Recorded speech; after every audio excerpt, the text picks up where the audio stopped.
Ya, ini adalah materi training. Ini adalah materi training, ya, training forgiveness training atau training pemaafan. Biasanya trainingnya itu diadakan selama 2 hari berturut-turut, ya, 2 hari berturut-turut, dan ini makanya saya berikan secara berseri, gitu, ya. Tentu saja karena ini materi training, sedangkan kita di sini bukan training tapi merupakan kajian, berarti saya tidak memberikan teknik-teknik yang sifatnya praktis, ya, tapi hanya sekedar teori atau bagaimana kita bisa mengubah mindset, gitu ya, mengubah pikiran dan perasaan kita saja, tapi tidak ada latihan-latihannya, gitu ya, karena ini bukan training, gitu, jadi cuma kajian. Baik, Bismillah. Nah, Bunda, dalam hidup ini insya Allah kita itu ada kalanya, gitu ya, ada kalanya kita itu merasa sakit hati, gitu ya, ada kalanya, ya, atau mungkin malah sering, ya. Maksud saya gini, dalam kehidupan ini tidak semua yang kita inginkan itu terjadi. Betul apa betul, Bunda? Iya. Pinginnya sih, gitu ya, punya suami itu yang begini lah, kok suami itu begono gitu ya. Pinginnya sih punya anak itu yang begini loh, anakku kok ada yang begono gitu ya. Betul ya, Bunda ya? Pinginnya sih punya teman, punya tetangga, yo ono to nggak sih greget gitu ya. Ya, nggak iso di otek plus gitu ya, tanahnya, katakanlah misalnya daun kita itu atau pohon kita itu mengarah ke tetangga, benar-benar dia itu sampai marah gitu ya, kok sampai daunnya ke rumahku sih, ke halamanku sih. Ada nggak tetangga yang seperti itu? Mungkin ada, ya. Ya, intinya dalam kehidupan ini lebih banyak yang tidak bisa kita kontrol daripada yang kita bisa kontrol. Betul, Bunda, ya? Mungkin menggunakan hukum Pareto 80-20. 80% dalam kehidupan ini adalah kejadian-kejadian yang di luar kendali kita. Sedangkan yang 20% itu yang kita bisa kendalikan. Apa yang bisa kita kendalikan? Yaitu pikiran dan perasaan kita, Bunda. Kalau pikiran dan perasaan orang lain bisa nggak kita kendalikan? Nggak bisa, apalagi perlakuan orang lain. Betul tidak, Bunda? Nah, jadi Masya Allah, ya, kita harus belajar bersabar. Ini belum ternyata. Nah, kadang-kadang kita bertanya gitu, kalau menghadapi kejadian yang nggak sesuai dengan harapan kita, yang itu ternyata kejadian itu mengecewakan kita, menyakiti hati kita, melukai kita bertanya gitu, why me gitu, kenapa kok aku sih gitu, kenapa aku diginikan gitu, kenapa misal nih ada perlakuan orang tua kepada anak, mungkin anaknya ada berapa, tapi yang katakanlah diperlakukan berbeda itu misalnya saya, misalnya gitu ya. Kenapa kok saya diperlakukan seperti ini sedangkan kakakku atau adikku enggak, misalnya seperti itu. Atau mungkin teman, ya, dalam berteman juga begitu. Kita diperlakukan berbeda. Yang lain diajak kok aku enggak diajak. Yang lain diajak ngomong kok aku kok enggak gitu ya. Nah, misalnya seperti itu. Kadang-kadang kita bertanya gitu, dan itu menyakitkan, ya. Kenapa kok misalnya juga kenapa kok dia tega melakukan ini padaku, padahal kan aku kan anaknya, aku kan istrinya, aku kan temannya, aku kan saudaranya. Kenapa dia, ya, mengapa dia melakukan itu padaku? Nah, seringkali mungkin kita bertanya seperti itu, ya, Bunda, ya. Terus mungkin kita juga protes gitu, mengapa itu terjadi? Kenapa Allah takdirkan ini terjadi? Mungkin itu yang awalnya biasanya kita pikirkan atau kita rasakan pada saat kejadian itu terjadi pada diri kita. Gitu ya. Ini artinya kejadian itu adalah kejadian yang tidak enak tadi, ya, Bunda, ya, yang menyakitkan gitu. Nah, padahal kan rumusnya kan la yukallifullahu nafsan illa wus'aha. Nggak mungkin Allah itu menguji atau membebani seseorang kecuali sesuai dengan kesanggupannya. Nggak mungkin. Artinya kalau Allah memberi kita ujian, ujian itu berarti kan sesuatu yang nggak enak, ya, Bunda, ya, mana ada ujian Ya, tapi ada juga sih ujian kenikmatan untuk bersyukur ya. Tapi ini dalam arti ujian yang untuk kita bersabar gitu ya. Itu pasti ujian itu adalah sesuai dengan level kemampuan kita. Atau mungkin sedikit di bawah kemampuan kita sebenarnya, tapi untuk menaikkan derajat kita. Karena dengan ujian itu kemudian kita belajar. Kemudian kita naik kelas, kemudian kita lebih sabar, kemudian kita dapat hikmahnya, kemudian kita dapat ilmunya, Masya Allah. Nah itu. Dan ada rumus lagi, fa inna ma'al usri yusra, inna ma'al usri yusra, fa inna ma'al usri yusra. Sesungguhnya beserta kesulitan pasti ada kemudahan. Bukan setelah, bukan setelahnya, tapi bersama.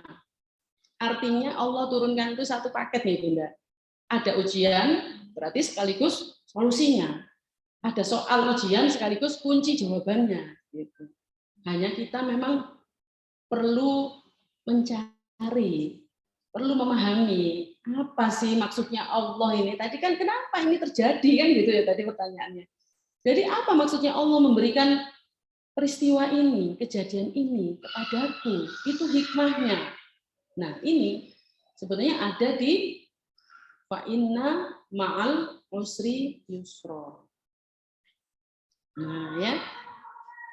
Nah kemudian kita bisa memberikan respon yang bermacam-macam ya Bunda. Kadang-kadang kita mudah memaafkan mungkin ya.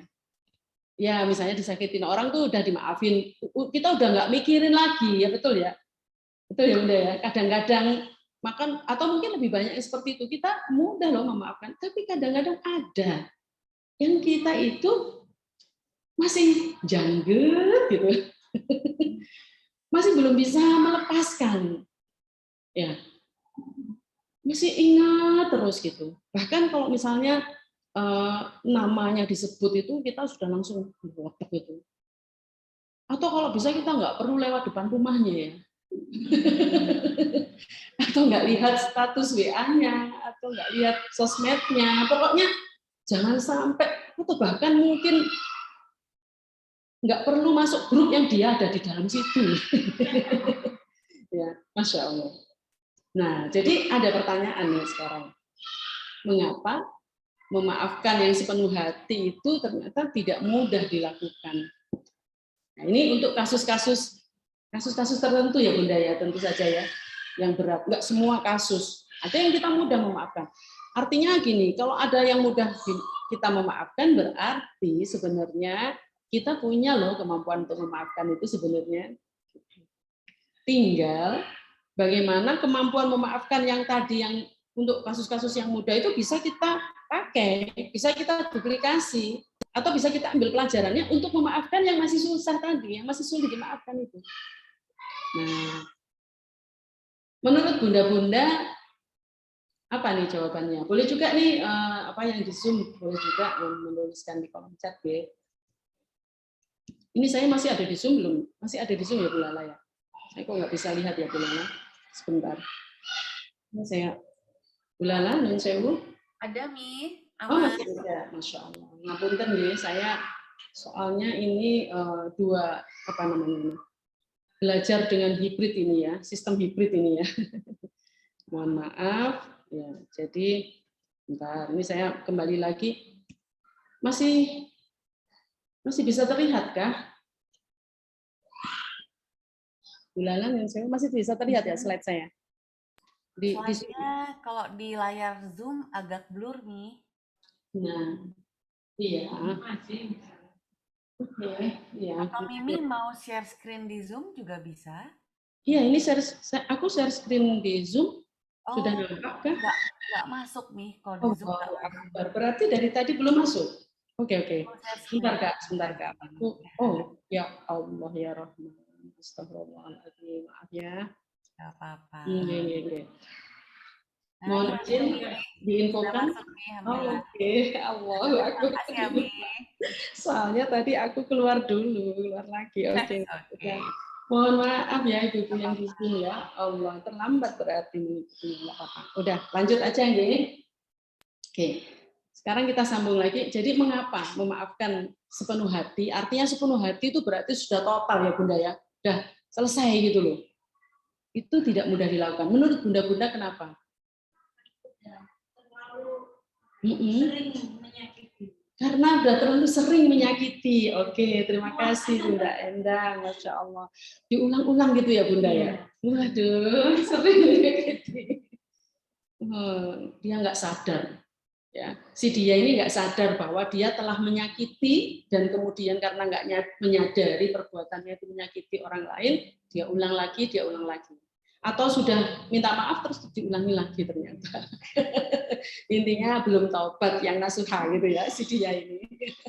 Oke, berarti dianya itu ini berarti jawabannya ada pada dia ya, karena dia belum menyadari atau ya diulang-ulang tadi terlalu sering menyakiti. Oke, terima kasih Bunda Endang. Ada lagi yang mau menjawab? Monggo silakan. Oke. Karena punya rasa ego yang tinggi. Terima kasih Bunda, Masya Allah. Betul sekali. Berarti ada dalam diri kita ya. Yang tadi di dia, sekarang di diri kita. Oke, ego yang tinggi. Baik. Ada lagi Bunda? Nah, Bunda Nawala di Zoom silakan. Saya lebih menganggap saya akan saja sama Allah.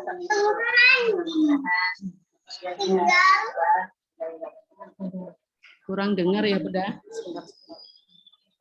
Karena saya pakai Bunda Nawala gimana Bunda? Saya lebih kepada memasrahkan permasalahan itu kalau tidak bisa saya atasi dan saya pasrahkan kepada Allah, mudah-mudahan dia bisa berubah. Oke. Terima kasih Bunda Nawala, Masya Allah. Jadi kalau nggak bisa ngatasi dipasrahkan kepada Allah. Tapi jawabannya kenapa gitu? Tidak mudah. Memaafkan sepenuh hati itu mengapa? Ya, baik, saya jawab saja ya.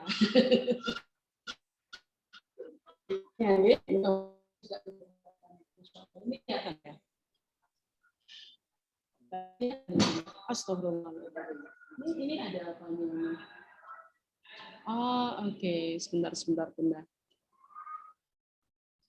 Inilah kalau kita pakai ya. Sebentar, Bunda. Ternyata tertutup ya. Kenapa itu ada muncul seperti itu? Kak Mona, sebentar ya.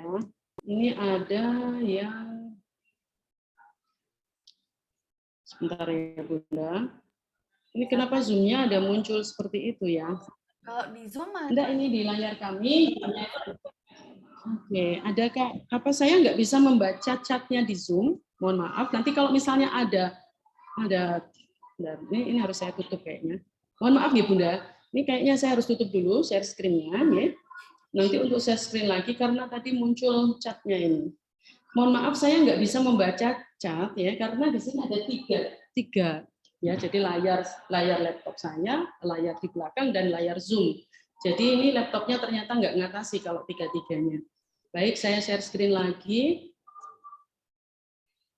Nah ini sudah kelihatan ya Bunda. Tadi kan tertutup ya. Ya, oke. Jadi mohon izin nanti Bu Lala kalau misalnya ada yang di chat ya, saya diberi informasi ya. Baik, nuwun. Jadi mengapa sih enggak semua orang itu mau dan mampu memaafkan? Karena ternyata tadi tidak mudah. Ternyata memaafkan itu Bunda butuh keberanian. Satu, memaafkan itu butuh yang namanya kesabaran. Memaafkan itu butuh kelembutan hati, kan? Memaafkan itu butuh kebesaran jiwa. Memaafkan itu butuh keridhaan hati dan memaafkan itu butuh keikhlasan hati. Coba kita renungkan lagi ya. Kita sambungkan dengan jawaban Bunda Endang tadi. Karena dia terus menyakiti. Dia terus menyakiti, tapi perlu nggak sih kita memaafkan sebenarnya? Perlu nggak sebenarnya kita memaafkan Bunda? Menurut Bunda-Bunda perlu apa enggak? Perlu, bahkan perlu banget.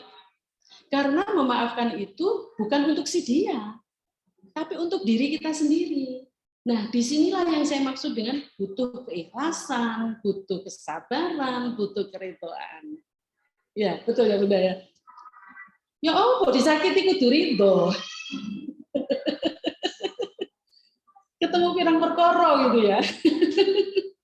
Ketemu pirang perkara, disakiti kok kudu ridho, kudu sabar. Gitu ya opo, bahkan harus memaafkan. Nah, disinilah nanti saya akan bahas nih Bunda, betapa memaafkan itu adalah sesuatu yang luar biasa. Biasanya kita itu kalau ada ceramah dari Ustadz ya, pokoknya kan disuruh memaafkan gitu ya. Tapi ada apa sebenarnya di balik memaafkan itu ya? Ini yang perlu kita pahami Bunda, supaya kita bisa mengamalkan dengan ikhlas. Karena memaafkan itu ya namanya kalau terpaksa bukan memaafkan ya Bunda. Bukan memaafkan kalau terpaksa ya. Makanya memaafkan itu perlu ikhlas kan tadi? Ikhlas. Butuh keberanian. Kenapa kok butuh keberanian? Karena sebenarnya orang yang belum memaafkan itu Bunda, seperti orang yang kena sabetan celurit. Ya, ibaratnya ya, kita dilukai kan, seperti disabet celurit. Lalu celurit itu enggak, kemudian kita karena disabet celurit, kemudian kita bawa ke rumah sakit, celulitnya diambil, dijahit kan, diobati ya. Ini enggak. Kita bawa kemana-mana celurit itu dan kita tunjukkan ke orang-orang bahkan. Ini loh aku disabet celurit, ini loh aku disabet celurit. Sembuh enggak lukanya? Butuh yang namanya keberanian untuk mengambil celurit itu dan kemudian dijahit, kemudian sembuh. Jadi kita biarkan celurit itu nancep dan kita bawa pergi kemana-mana. Itu ibarat orang yang belum memaafkan. Ya, betapa sampai seperti itu gitu ya, memaafkan itu ternyata ya. Nah, tadi yang tentang kelembutan dan kebesaran jiwa tadi itu adalah terkait dengan ego tadi, yang Bunda Endang ini sama-sama Bunda Endang ini. Ya kan, Bunda Endang Oka, Bunda Endang Eli gitu ya. Nah, itu jawab tadi yaitu ego, ya, Masya Allah. Nah, sekarang Insya Allah pada sore hari ini kita akan bahas, ya, mau bergerak ya, 4 hal Bunda, ya. Review apa itu memaafkan sepenuh hati, ini sudah saya bahas bulan lalu. Nanti habis ini kayaknya perlu ada kuis ya. Mungkin ada catatan atau masih mengingat, monggo nanti bisa dijawab ya. Apa sih pengertian dari memaafkan sepenuhnya itu? Kemudian kita bahas juga mindset pemaafan sepenuh hati itu yang seperti apa? Karena ternyata banyak beredar di masyarakat pengertian yang keliru tentang memaafkan. Ya, sehingga banyak orang merasa aku sudah maafkan kok gitu.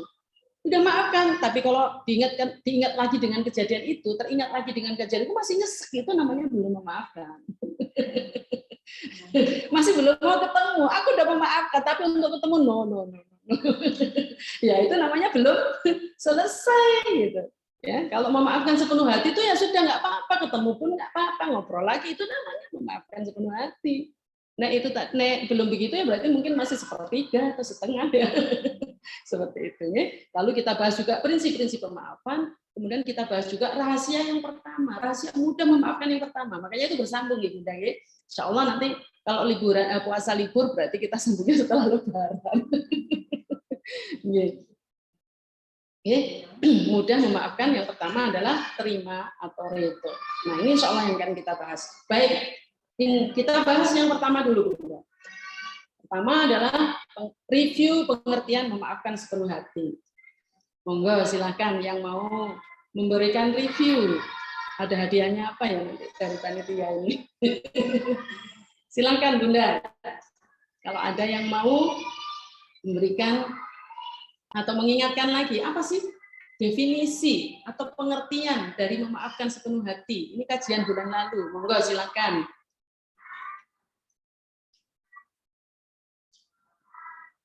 Monggo Bunda. Ini suaranya anak-anak ngaji masuknya apa pintu mana yang terbuka nih? Supaya di mana kok ngajinya Bunda? Karena suaranya masuknya ada pintu yang terbuka. Boleh Bunda direview apa itu memaafkan sepenuh hati bulan lalu, monggo. Yang sebelah kiri bukan ya Bunda ya? Sebelah kiri itu, oh anak-anak ngajinya di mana? Oh di situ, baik.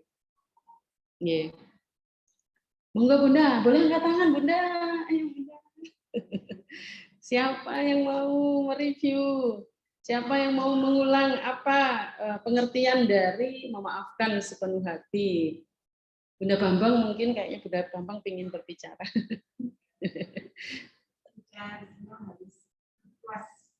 Harus ikhlas.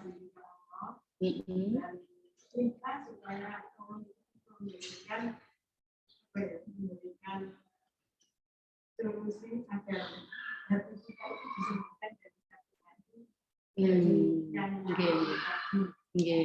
Terima kasih Bunda Bambang, Masya Allah. Jadi ikhlas ya kuncinya ya Bunda ya. Ikhlas dan minta kepada Allah supaya dimudahkan. Terima kasih Bunda Bambang, Masya Allah. Itu yang Bunda Bambang ingat ya. Baik, mungkin yang di Zoom Bunda Nawalah mungkin ada yang mau menjawab juga boleh teman-teman. Ada lagi yang mau menambahkan? Bunda Tari, Bunda Lala. Ya, oke. Ya. Iya. Iya. Iya. Sesuatu yang Masya Allah. Terima kasih Bunda Lala, tepuk tangan. Ini nggak boleh di masjid tepuk tangan. Baik. Jawaban Bunda Lala ini tepat sekali. Ya. Nah, saya review ya Bunda ya. Jadi pemaafan itu adalah sebuah kondisi pikiran dan perasaan. Mohon maaf ini ada bahasa Inggrisnya dikit ya. Forgiveness is a state of mind. State of mind itu kondisi pikiran dan perasaan, nyambung, ya, nyambung. Nyadar bahwa ada hak yang dilanggar. Sebenarnya ketika kita disakiti itu kan ada hak yang dilanggar, toh. Kita kan berhak untuk dilayani dengan sebaik-baiknya ya, sebagai sesama manusia kan. Harusnya kita itu kan saling menghormati, menghargai gitu ya, Bunda ya, saling menyayangi kan gitu. Tapi ini kok enggak? Kok dia nyakitin gitu ya? Berarti ada hak yang dilanggar. Lalu karena ada hak yang dilanggar tadi, ya betul yang dikatakan Bu Lala tadi itu, ya. Awalnya dari emosi, kita menyadari bahwa ada emosi yang nggak nyaman muncul. Dan namanya disakiti, mosok kok nanti bahagia itu nggak mungkin ya Bunda ya. Disakiti ya pasti sakit hati ya. Itu yang pertama pasti begitu. Kita nggak usah denial, nggak usah merasa baik-baik saja. Ngerasa baik-baik saja padahal medwongkol. Oh, aku nggak apa-apa kok, tapi medwongkol ya nggak usah begitu. Kalau memang kita marah ya nggak apa-apa, kita akui saya marah. Saya sakit hati, saya kecewa. Itu perlu kita akui, Bunda. Ya, jadi ada emosi yang nggak nyaman. Kemudian tadi menurut Bunda Lala tadi ya, sambungannya ke sana. Ada kemauan dan kemampuan untuk melepaskan emosi yang nggak nyaman tadi. Emosi yang nggak nyaman tadi apa? Sakit hati, marah, kecewa, benci, ya, dendam. Dilepas, nggak digenggam terus. Nah, orang yang belum memaafkan itu menggenggam terus rasa itu, digenggam terus dan dibawa kemana-mana. Ibarat tadi celurit yang nancap itu kan dia bawa kemana-mana kan, digenggam terus sakitnya itu. Nah, iya kita akui ya sakit ya, marah ya, sakit hati, marah, kecewa. Tapi kemudian lepasin, jangan digenggam terus. Nah ini kan masalah nanti gimana cara melepasnya kan. Nah itu nanti ada rahasianya kan gitu. Yang hari ini insya Allah kita bahas di rahasia yang pertama. Nah, setelah kita itu mengalami peristiwa seperti itu, ada hikmah loh yang diperoleh. Kita dapat ilmu kan tadi kalau ada kesulitan, ada soal ujian, pasti kita tambah pinter kan? Nah, tambah ilmu. Oh, ternyata kalau dikhianati itu begini ya rasanya ya. Gitu ya Bunda ya. Difitnah itu begini ya rasanya ya, begini ya dampaknya ya. Makanya jangan memfitnah. Na'udzubillah min dzalik, jangan sampai aku memfitnah orang. Ternyata memfitnah itu dampaknya luar biasa. Memfitnah itu ternyata bukan membunuh orangnya, tapi membunuh nama baiknya. Sama saja akhirnya nanti membunuh orangnya juga. Gitu. Makanya lebih berat daripada pembunuhan itu sesungguhnya, karena orangnya masih hidup tapi namanya dijelekkan, kehormatannya diinjak-injak kan begitu. Fitnah itu seperti itu. Jadi lebih kejam lagi daripada tidak memfitnah.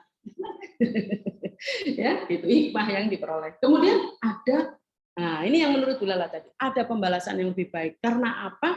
Karena kita sudah, perasaan kita mengingat kejadian itu sudah netral atau positif one, istilah para ahli psikologi. Ya, netral atau positif one. Positif one itu sudah nggak ngerasa marah. Ingat kejadiannya itu nggak rasa marah, itu baru namanya memaafkan, Bunda. Nek sik marah berarti masih belum sepenuh hati, belum 100%, masih mungkin 50%, 60, 75 atau 90 gitu. Oke. Nah, pingin nggak sepenuh hati, Bunda? Pingin ya, Bunda ya? Pingin. Supaya apa? Supaya kita nggak memelihara sakit hati itu, supaya kita merdeka dari belenggu rasa sakit hati itu, merdeka dari dendam masa lalu. Ngeplong rasanya. Nah, betul sekali. Itu ya, Bunda ya. Nah, jadi penting sekali kita memaafkan sepenuh hati itu, Bunda. Nah, ini nanti kan ini sekedar review ya yang lalu. Jadi kita forgiveness itu adalah sampai perasaannya tadi mengubah dari yang negatif menuju ke netral atau positif one, ya. Ini menurut ahli psikologi, ahli pemaafan. Kemudian bahkan memaafkan itu bisa melewati titik nol. Maksudnya apa? Kita nggak sekedar cuma netral, tapi bahkan bisa membalas dengan yang lebih baik. Bayangkan, Bunda, disakiti tapi mampu mendoakan. Mendoakan itu apa? Memberi cinta. Kajiannya Bunda Evi ya, bulan lalu, doa adalah bentuk cinta kan? Ya, mendoakan itu cinta. Artinya apa? Kita memaafkan itu adalah sebenarnya forgive, untuk memberi apa? Memberi cinta. Bayangkan kita disakiti, tapi kita balas dengan cinta. Minimal dengan doa. Syukur-syukur nek misalnya tambah dengan parcel. Kan mau lebaran atau mau Ramadan ini mau malah kirim parcel gitu. Waduh, udah disakiti. Dek, tak sakiti kok aku dikirimi parcel. Tak sakiti mana? Astagfirullahaladzim, enggak ya, mudah-mudahan enggak seperti itu. Malah justru dia sadar, insya Allah, Bunda. Tambah ngelama. Nah itu gimana? Perlu cinta lagi, Bunda. Perkara dia itu buruk. Kembali lagi, perkara dia bukan urusan kita. Memaafkan itu urusannya untuk kita sendiri. Perkara dia kok tambah lama, tambah gak ngerti, tambah dablek, tambah gak sadar, kan? Itu urusan dia. Yang penting kitanya merdeka. Yang penting kitanya itu merdeka dari belenggu yang menyakitkan tadi, Bunda. Enak enggak sih gitu mengingat yang enggak enak-enak terus itu? Ini enggak enak, Bunda. Nyesek kan? Ya. Enak enggak memelihara dendam? Enggak enak. Ya. Nah, jadi memaafkan itu sampai memiliki 3 dimensi, Bunda, sebenarnya. Dimensi emosi berarti perasaannya sudah plong ya, enggak rasa sakit hati lagi. Ini saya cepatkan ya. Dimensi kognisi itu pikiran berarti. Pikirannya juga enggak berpikir yang enggak berprasangka buruk. Ya, enggak berprasangka buruk. Bahkan kita itu bisa memahami loh, kenapa dia melakukan itu. Wah, itu kalau sudah sampai situ tuh keren banget, Bunda. Kok iso saya ngelakuin itu? Ada alasannya pasti. Dia melakukan sesuatu, bahkan sesuatu itu adalah yang menyakitkan hati kita sebenarnya. Pasti ada tujuan dan alasannya. Betul tidak, Bunda? Iya. Contoh, Bunda, ini yang barusan terjadi adalah Bu siapa ya yang membunuh anaknya, menggorok anaknya? Di mana itu? Di Brebes ya. Nah, dia punya tujuan bukan? Tujuannya apa? Supaya anaknya tidak menderita seperti dirinya. Dia ingin anaknya tidak menderita. Itu tujuan yang baik bukan, Bunda? Tujuan yang baik, caranya yang salah. Bahkan orang yang memfitnah orang lain, ada tujuan baiknya loh. Apa tujuan baiknya, Bunda? Ya paling tidak untuk dirinya sendiri, karena dia ingin yang difitnah itu jatuh dan dia kemudian yang naik, kan gitu ya.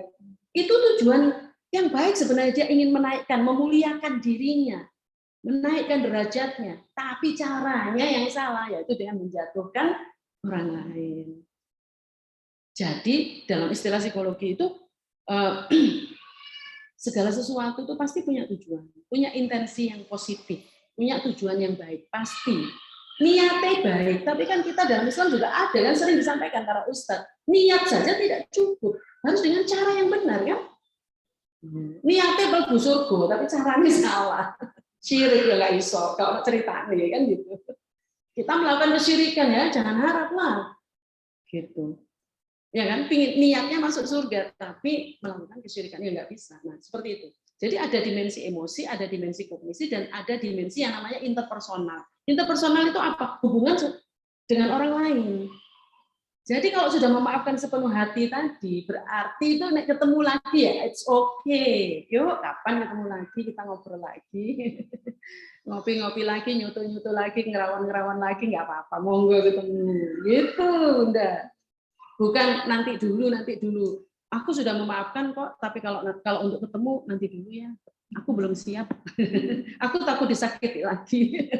Ya, nggak apa-apa sih, kalau memang konteksnya adalah menyakiti secara fisik atau membahayakan diri kita nggak ketemu, itu lebih baik daripada nanti tambah sakit ya. Misalnya nih KDRT, kasus KDRT ya. Nah, kalau yang seperti itu memang ya membahayakan sekali ya, lebih baik nggak ketemu memang. Tapi kalau untuk kasus-kasus yang lain yang tidak ada hubungannya dengan seperti itu, yang hanya karena fitnah, ya karena apa, ya nggak apa-apa ketemu lagi. Bahkan Bunda akan menjadi sosok yang sangat-sangat hebat, sangat-sangat keren. Bisa bertemu dengan orang yang memfitnah dalam posisi tetap tersenyum. Aduh, Masya Allah. Bisa Bunda bayangkan. Ya, itu seperti itu. Nah, jadi gitu ya Bunda ya. Ini sebenarnya yang saya ceritakan tadi ini, kalau Bunda pingin ini di foto aja nggak apa-apa. Teman-teman yang di Zoom boleh di screenshot ya. Jadi daripada saya menjelaskan lagi. Tadi sudah silahkan saya beri kesempatan buat memfoto yang ini. Jadi sudah nggak marah lagi ya, nggak pingin balas dendam gitu ya, bisa ngontrol emosi. Bahkan justru kita merasa kasihan gitu sama dia. Ada rasa iba dan kasih sayang ya. Bahkan ingin membalas dengan yang lebih baik. Nah, ya, murah hati.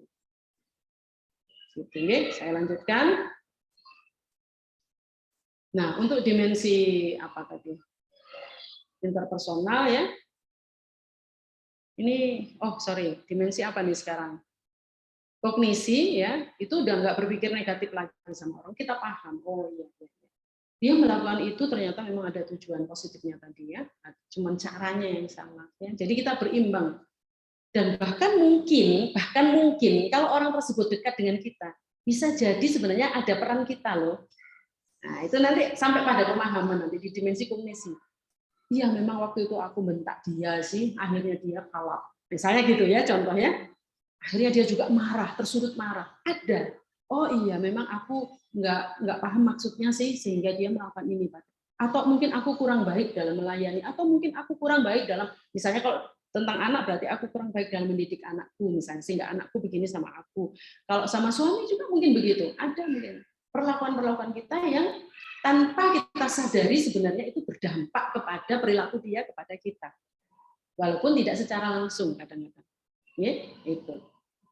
Contoh ya, misalnya, mohon maaf sekali, misalnya ada contoh suami yang sekarang kan banyak sekali, suami yang katakanlah ada main hati dengan perempuan lain ya, paling tidak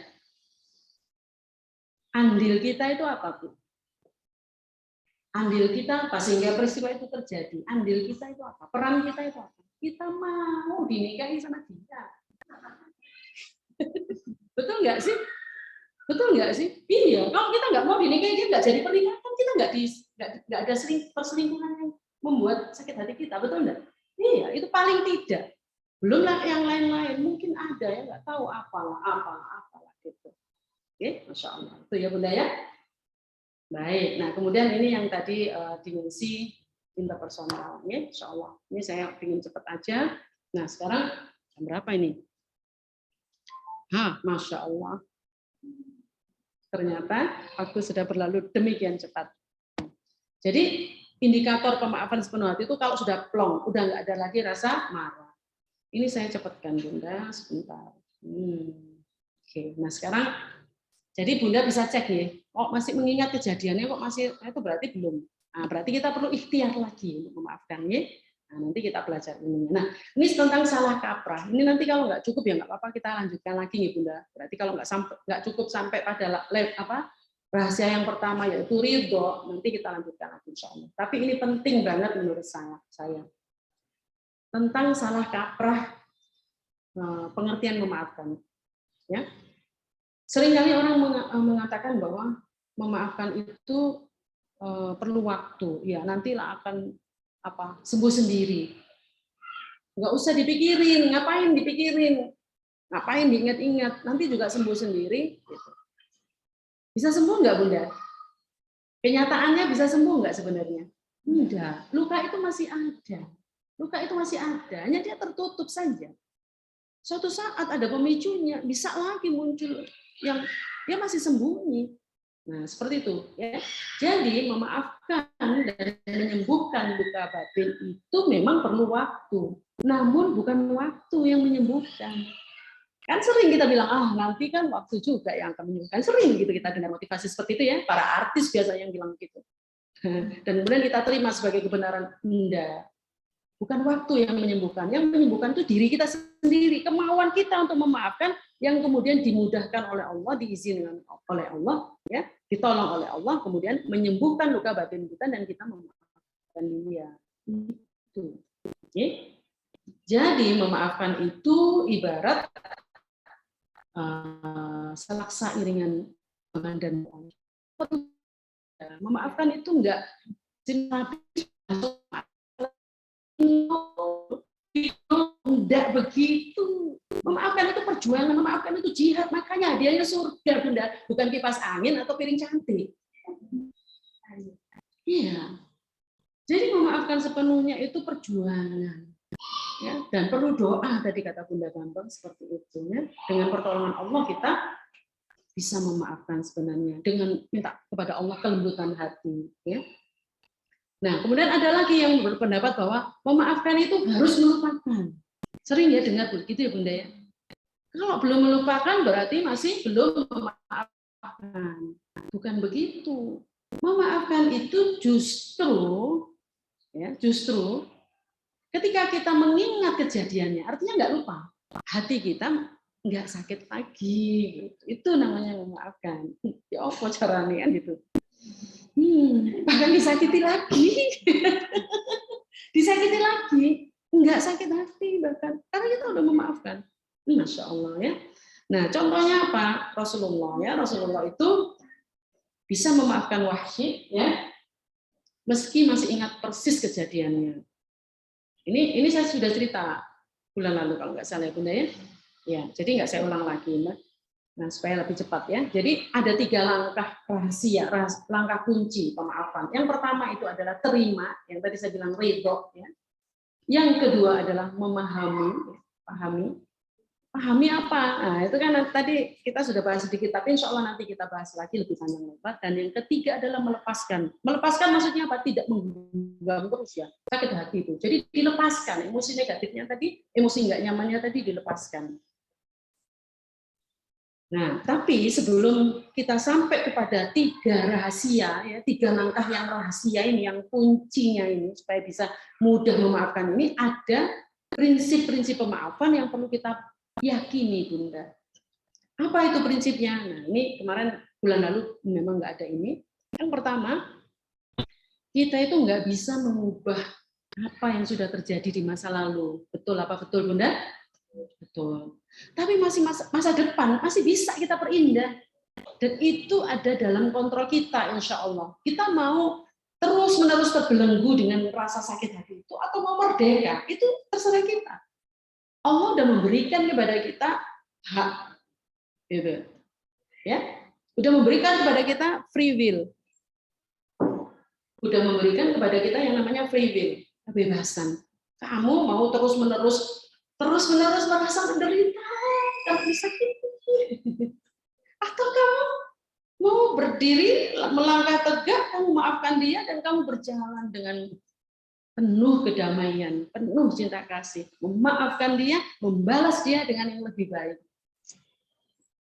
It's up to you, terserah kamu, kata Allah begitu.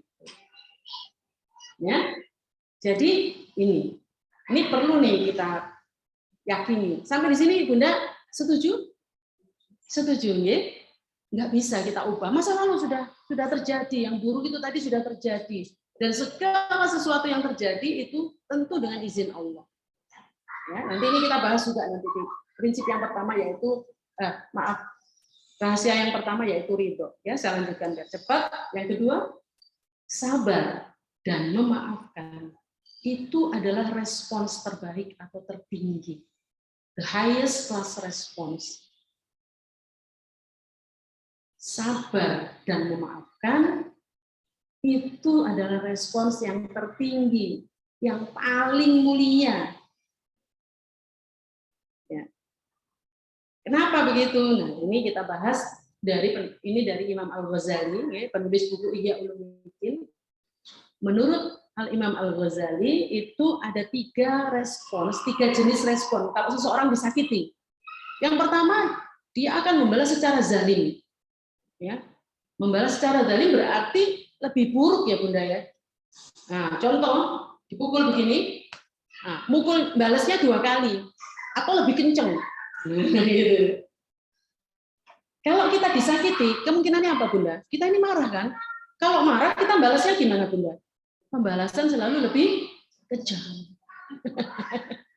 Ya, jadi itu ya. Yang pertama pembalasan secara zalim, lebih buruk. Yang kedua pembalasan secara adil. Adil itu sama, setara. Berarti kalau dibokol begini, balasnya ya sama ya kayak gitu. Itu mudah atau susah Bunda? Susah, ngukurnya yang sama itu susah. Gitu, ya.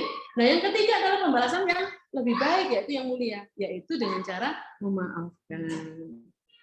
Insya Allah. Ini yang lebih mulia. Nah, kenapa demikian? Ya, Allah berfirman dalam surat Asy-Syura ayat 40 ya. Balasan satu kejahatan itu adalah kejahatan yang setimpal. Ini sebentar. Saya kok jadi pleng ayat ini.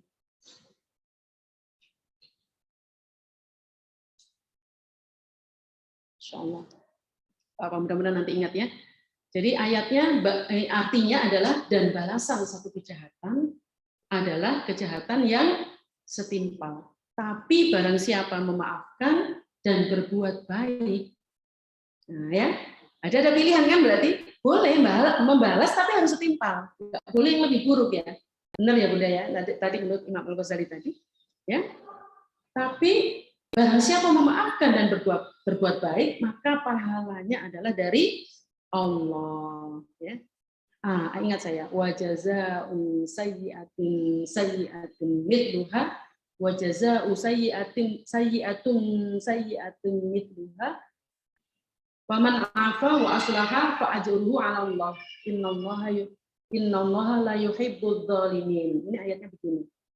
Ya, jadi kalau bisa memaafkan dan berbuat baik maka pahalanya dari Allah, dan Allah itu tidak menyukai orang-orang yang zalim. Jadi apa yang dikatakan oleh Imam Al-Ghazali tadi itu dari ayat ini Bunda.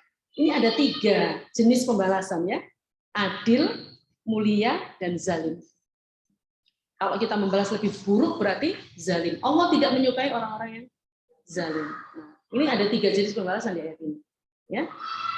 Dan kemudian di surat Asy-Syura juga ayat 43 ini Allah berfirman lagi, walaman sabara wa ghafara inna dzalika lamin azmil umur. Barang siapa bersabar dan memaafkan, nah tadi sabar dan memaafkan ini gandeng ya Bunda ya.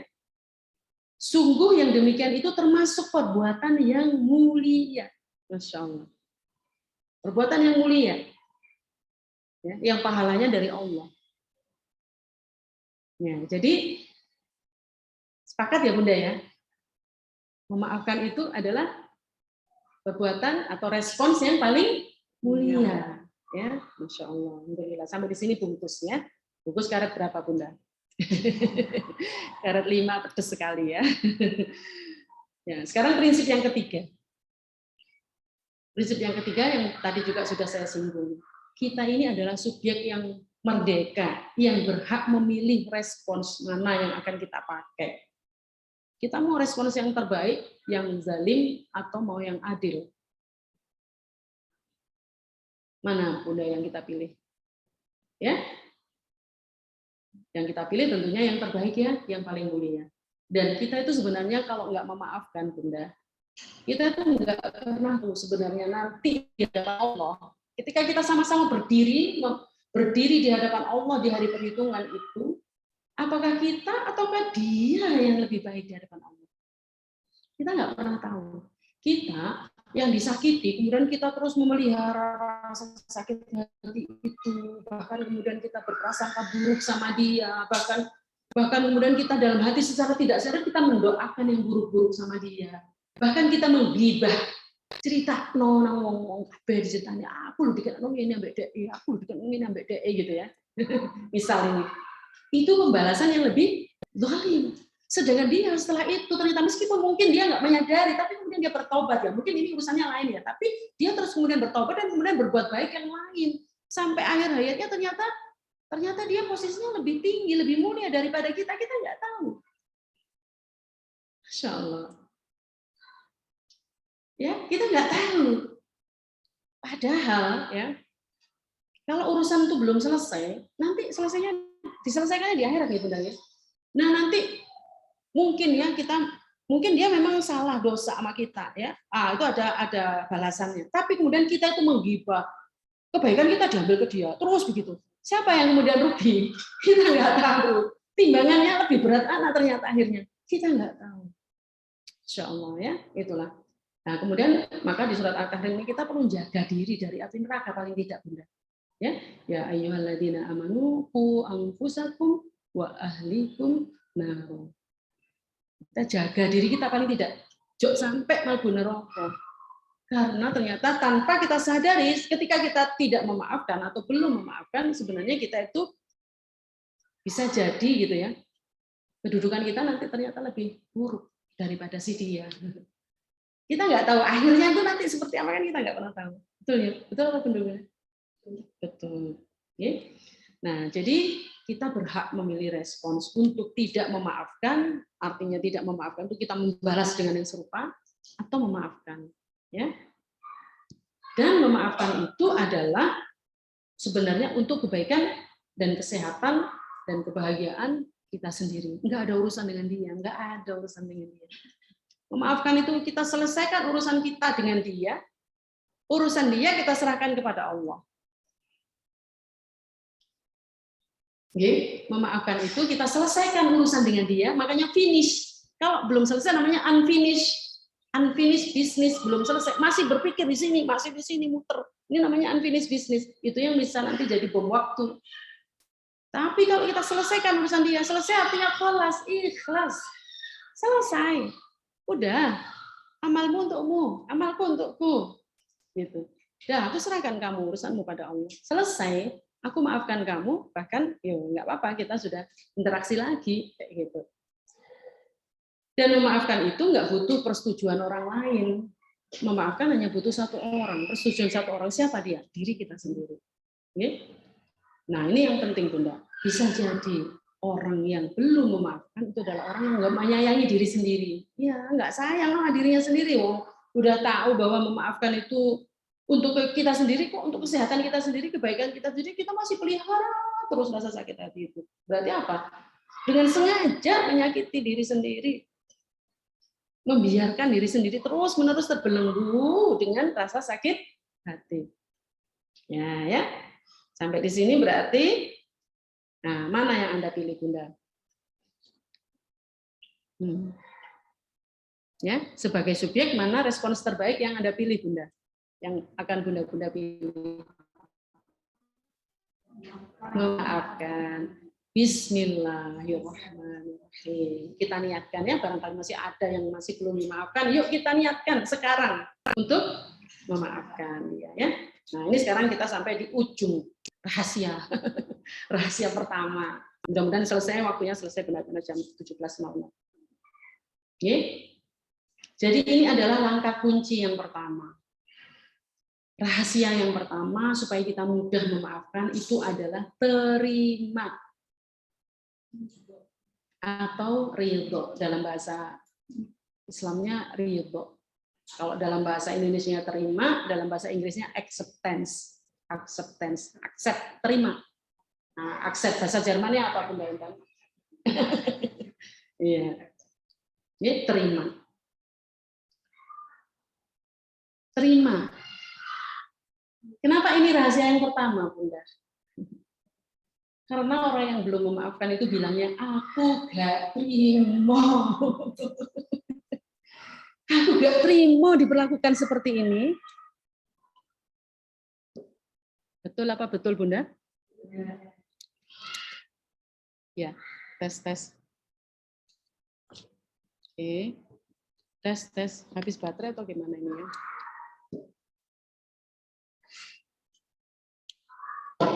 Oke. Ya. Tes. Oke. Mudah-mudahan suara saya terdengar, nggih? Kurang sedikit nggak apa-apa. Terdengar, Bu. Oh, alhamdulillah, terima kasih, nggih. Nggih, untuk ibu-ibu yang di belakang mudah-mudahan juga terdengar. Terdengar ya, Bunda? Saya agak keras sedikit. Jadi, kenapa kita itu nggak bisa memaafkan? Karena kata yang muncul pertama kali ketika kita tidak memaafkan itu adalah aku gak terima sampai doa akhirat tuh gak terima. Nah itu, Masya Allah. Saya punya teman, Sewu. Dia bilangnya gini, aku itu sudah memaafkan sejak Januari. Tapi kok nang akhirat sih tak tuntut. Loh. Itu namanya bertolak belakang ya. Artinya belum bisa terima kan Bunda ya. Aslinya sebetulnya belum bisa terima. Ya. Nah, ini terima, ridho itu adalah seperti pintu pertama yang harus kuncinya, pintu gerbang yang harus terbuka pertama kali kalau kita mau memaafkan. Tapi apa sing diterima iki apa? Tes. Sing diterima iki apa, ya? Tes ya, nggak apa-apa. Nah, ini ya, Bunda. Sorry. Silakan, Mas. Nggak tahu ini tiba-tiba nggak mau. Ini. Tes. Nah, ini sudah. Alhamdulillah. Udah dipakai ini ya. Alhamdulillah. Paling tidak ada 5 hal yang perlu kita terima, Bunda. Yang pertama adalah emosi yang muncul. Tadi kan ketika kita nyadar ya bahwa kita disakiti gitu kan, ya kita muncul kan rasa marah, rasa sakit hati, kecewa, mungkin ya benci mungkin atau apalah, ya. Nah itu kita perlu terima. Iya, aku memang marah. Gitu. Kita terima dulu, jangan disangkal. Karena kalau nggak diterima, nanti nggak bisa dilepaskan. Terima dulu. Kalau nggak diterima, nggak bisa diperbaiki. Bunda, kalau memperbaiki, misalnya laptopnya rusak, Bunda, atau HP-nya rusak, bawa ke tukang servis ya. Bunda dikasih apa sama dia? HP-nya diterima sama dia kan? Bunda dikasih apa? Tanda terima. Bahwa kami sudah terima ya HP yang rusak ini untuk kami perbaiki. Kan gitu ya Bunda ya? Karena HP-nya sudah diserahkan, Bunda dapat tanda terima. Artinya kalau Bunda sudah dapat tanda terima, artinya Bunda terima untuk diapa-apa no HP ini, kan? Diutak-utak kan? Iya. Supaya bisa diperbaiki harus ada terima. Kalau nggak terima, nggak bisa diapa-apa, no nggak terima. Nah ini kunci. Ya. Jadi apapun emosi yang muncul perlu kita terima. Yang kedua, kita perlu terima adalah kejadian tersebut. Ya. Itu adalah takdir yang sudah tertulis di Lauhul Mahfuz. Bahkan sebelum kita diciptakan. Ya. Masya Allah. Bahkan daun yang jatuh pun sudah tertulis di Lauhul Mahfuz. Apalagi kejadian-kejadian itu sudah dengan izinnya Allah. Karena sudah terjadi berarti Allah izinkan itu terjadi pada diri kita. Dan kalau Allah sudah izinkan itu terjadi berarti Allah punya maksud. Allah punya tujuan dan tujuan Allah tidak pernah salah.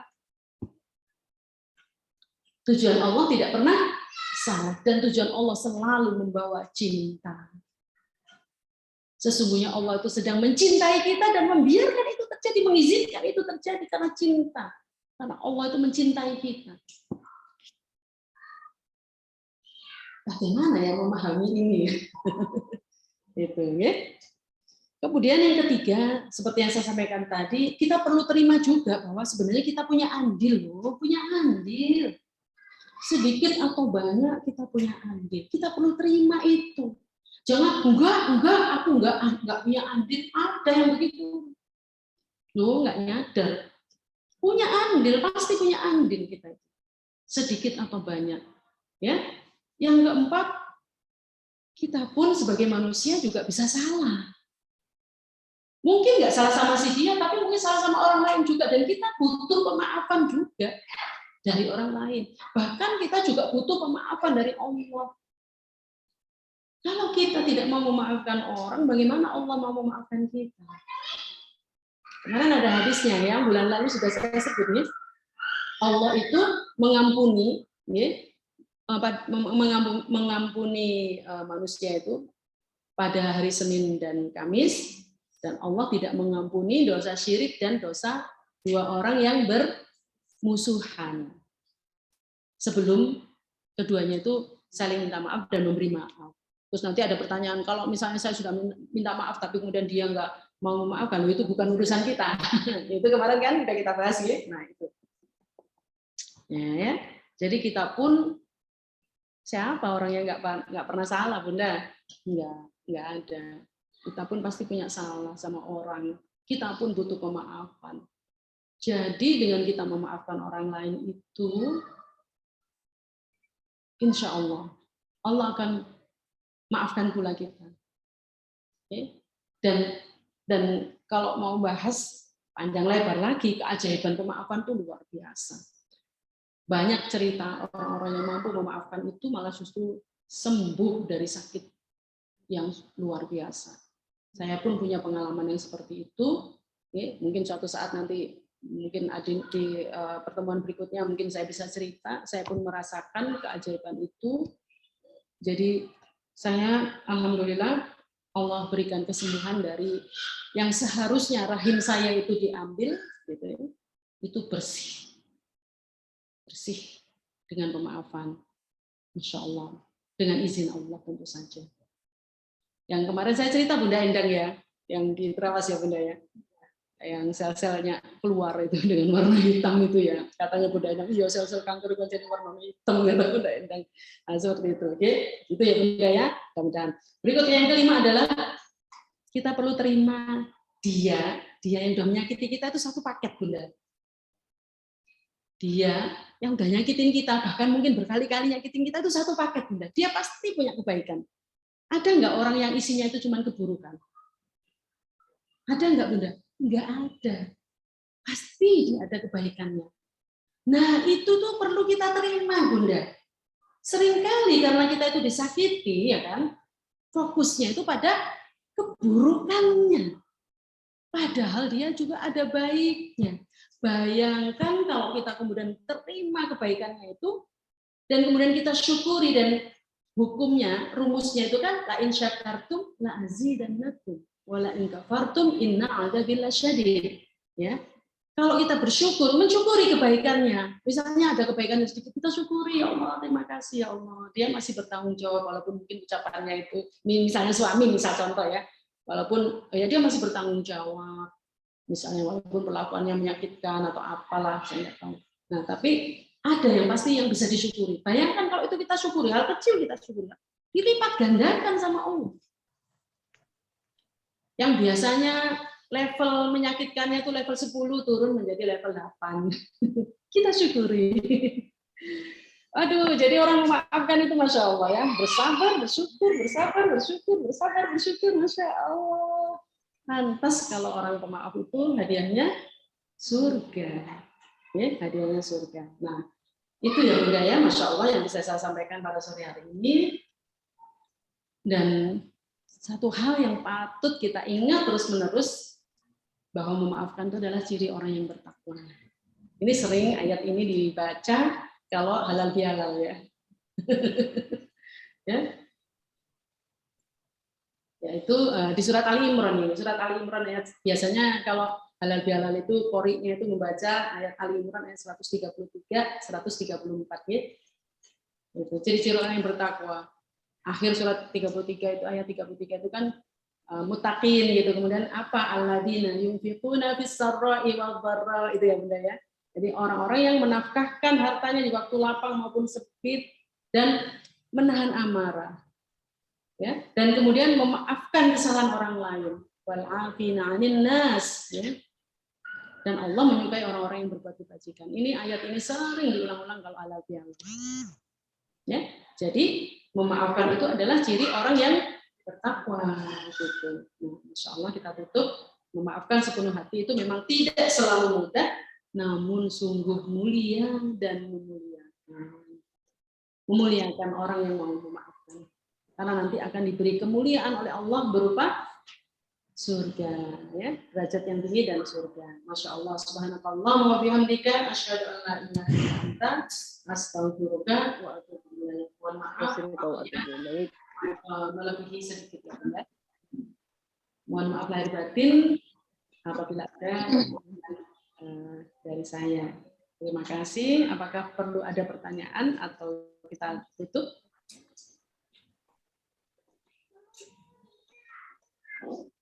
Kalau ada yang ditanyakan, monggo. Betul sekali. Bukan sabar kalau ada batasnya. Bukan sabar kalau ada batasnya. Sabar itu tidak berbatas. Kalau sabarnya sudah menipis, ambil lagi di gudang, Bunda. Stoknya sabar ada di gudang, ambil lagi, ya. Jadi sabar itu tidak berbatas, bukan sabar kalau terbatas, gitu. Enggak ada ujungnya. Sabar itu batasnya adalah kematian. Baik, mungkin di Zoom ada pertanyaan, Masya Allah. Amin. Tapi komentar sebagai dia. Oke. Nggak ada kayaknya, alhamdulillah. Baik Bunda, kalau nggak ada pertanyaan, alhamdulillah berarti sudah bisa kita bungkus ya. Masya Allah. Dalam, oh ada pertanyaan, monggo silakan. Waalaikumsalam warahmatullahi wabarakatuh.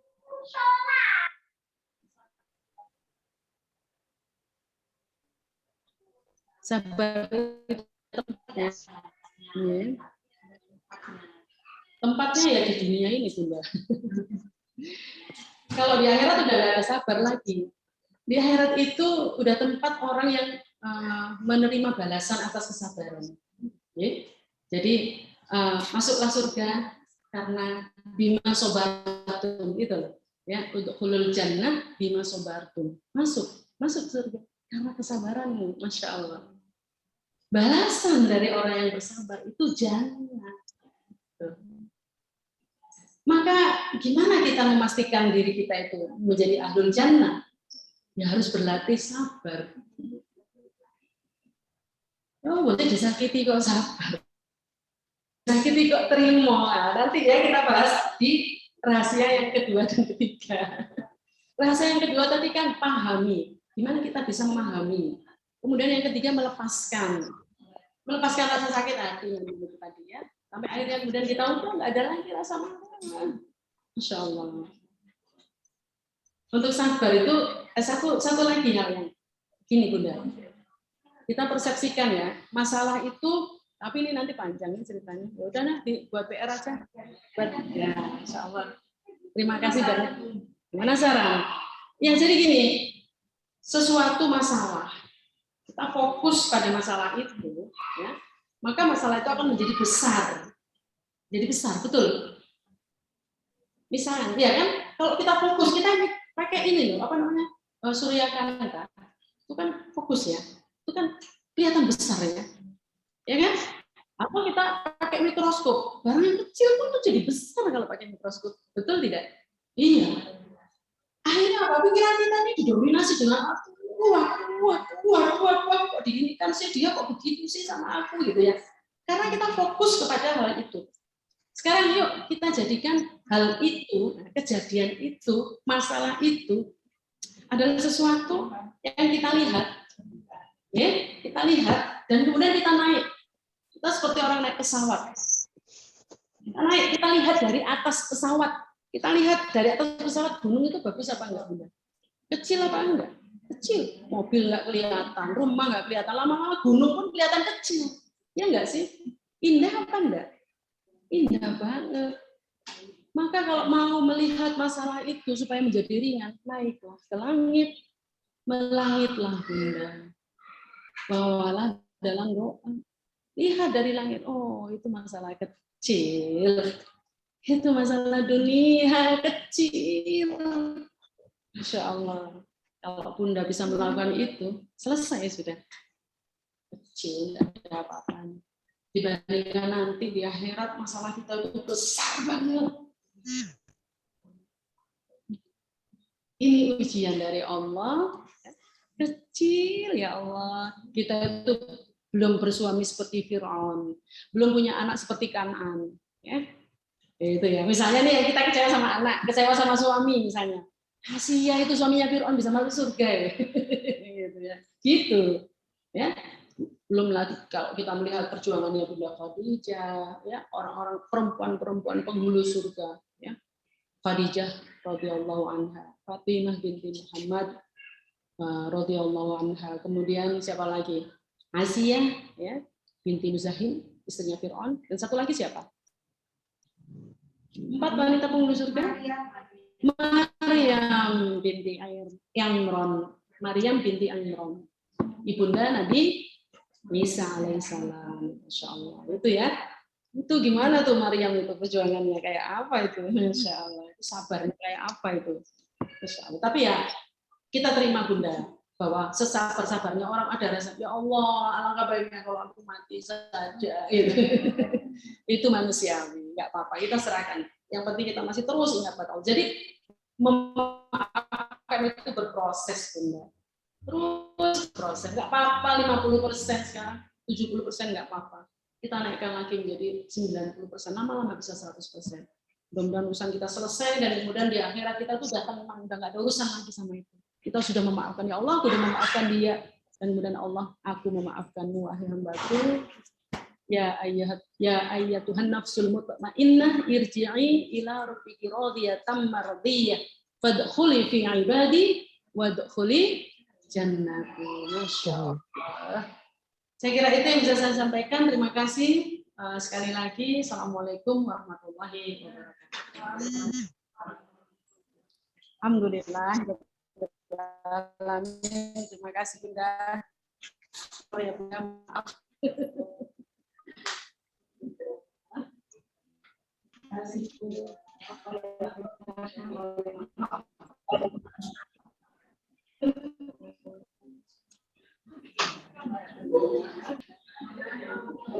Maaf lahir dan batin. Mbak Mona, matur nuwun Mbak Mona.